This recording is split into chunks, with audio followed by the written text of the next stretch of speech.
आखिर क्या कारण है कि देश ने पहली महिला अध्यापिका को भुला दिया?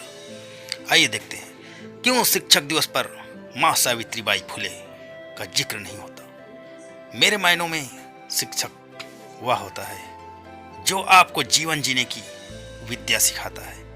किसी बच्चे के लिए सबसे पहली शिक्षिका उसकी मां होती है, वही उसे शिक्षक का आभास कराती है। दोस्तों, एक समाज दो लोगों से मिलकर बनता है, स्त्री और पुरुष।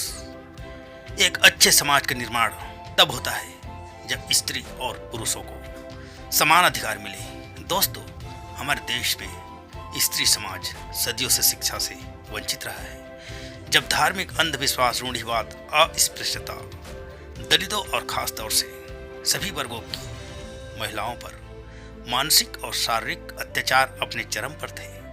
बाल विवाह, सती प्रथा, बेटियों को जन्मते ही मार देना, विधवा स्त्री के साथ तरह तरह के अनुचित व्यवहार, अनमेल विवाह, बहुपत्नी विवाह आदि प्रथाएं समाज में व्याप्त थी।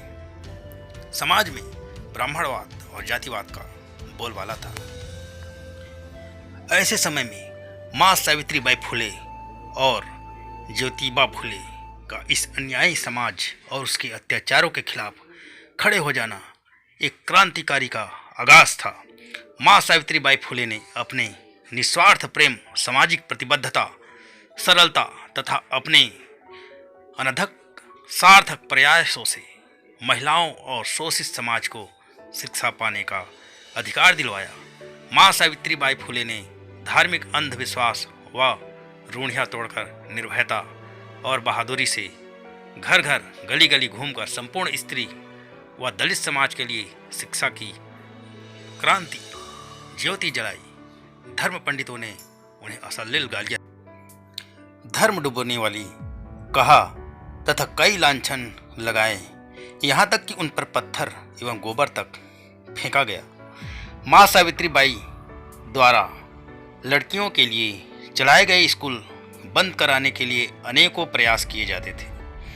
मां सावित्रीबाई डर कर घर बैठ जाए, इसलिए उन्हें उच्च वर्गीयों द्वारा अनेक विधियों से तंग किया जाता था। एक बार तो उनके ऊपर एक के द्वारा शारीरिक हमला भी किया गया। तब मां सावित्रीबाई फुले ने बड़ी बहादुरी की और उस व्यक्ति का मुकाबला करते हुए उसे 2-3 थप्पड़ कसकर जड़ दिए। थप्पड़ खाकर वह व्यक्ति इतना शर्मसार हो गया कि फिर कभी उन्हें स्कूल जाने से रोकने का प्रयास नहीं किया। मां सावित्रीबाई फुले ने अपने अथक प्रयासों द्वारा शिक्षा पर षड्यंत्रकारी तरीके से एक अधिकार जमाए बैठी ऊंची जमात की जमीन हिला डाली। मां सावित्रीबाई को देश की पहली भारतीय स्त्री अध्यापिका बनने का ऐतिहासिक गौरव हासिल है।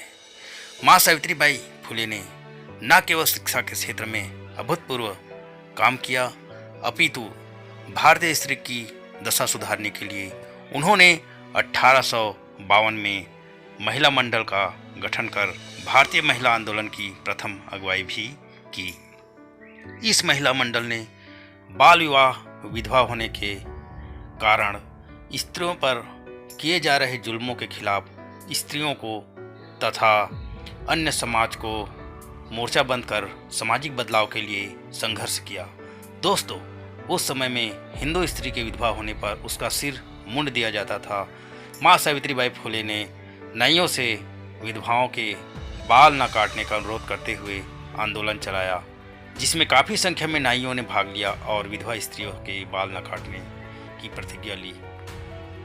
इतिहास गवाह है कि भारत क्या पूरे विश्व में ऐसा सशक्त आंदोलन नहीं हुआ जिसमें औरतों के ऊपर होने वाले शारीरिक और मानसिक अत्याचार के खिलाफ स्त्रियों के साथ पुरुष जाति प्रत्यक्ष रूप से जुड़े हो। दोस्तों, इतिहास गवाह है कि हमारे समाज में स्त्रियों की कीमत एक जानवर से भी कम थी। स्त्री की विधवा होने पर उसके परिवार के पुरुष जैसे देवर, जेठ, ससुर व अन्य संबंधियों द्वारा उसका शारीरिक शोषण किया जाता था, जिसके कारण वह कई बार मां बन जाती थी। बदनामी से बचने के लिए विधवा या तो आत्महत्या कर लेती थी या फिर अपने अवैध बच्चे को मार डालती थी। अपने अवैध बच्चे के कारण वह खुद आत्महत्या न करे तथा अपने अजन्मे बच्चे को फिर न मारे, इस उद्देश्य से मां सावित्रीबाई फुले ने भारत का पहला बाल हत्या प्रतिबंधक गृह तथा निराश्रित असहाय महिलाओं के लिए अनाथाश्रम खोला।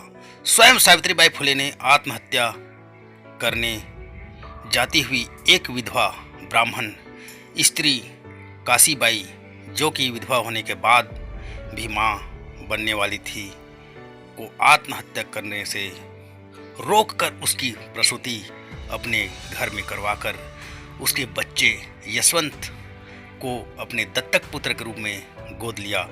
दत्तक पुत्र यशवंत राव को खुद पाल पोस कर डॉक्टर बनाया। दोस्तों, उस अनाथालय की संपूर्ण व्यवस्था मां सावित्रीबाई फुले संभालती थी। अनाथालय के प्रवेश द्वार पर मां सावित्रीबाई ने एक बोर्ड टंगवाया दिया, जिस पर लिखा था, विधवा बहनें यहाँ आकर गुप्त रीति से और सुरक्षित तरीके से अपने बालक को जन्म दे सकती हैं। आप चाहें तो अपने बालक को ले जा सकती हैं या यहाँ रख सकती हैं। आपके बालक को यहाँ अनाथ आश्रम एक माँ की तरह रखेगा और उसकी रक्षा करेगा। 1-2 वर्षों में ही इस आश्रम में 100 से ज़्यादा विधवाओं ने अपने नवजात बच्चों को जन्म दिया। माँ सावित्रीबाई फुले का जीवन एक ऐसी मिसाल है जिन्होंने स्वयं प्रज्वलित होकर भारतीय नारी को पहली बार सम्मान के साथ जीना सिखाया। माँ सावित्रीबाई के प्रयासों से सदियों से भारतीय नारियां जिन पुरानी कुरीतियों से जकड़ी हुई थी, उन्होंने उन बंधनों से उनको मुक्त कराया तथा पहली बार भारतीय नारी ने पुरुषों के साथ कदम से कदम मिलाकर खुली हवा में सांस ली। महिलाओं को उनके सानिध्य में शिक्षा का अधिकार मिला। लिखने वाला विमल वरुण। धन्यवाद।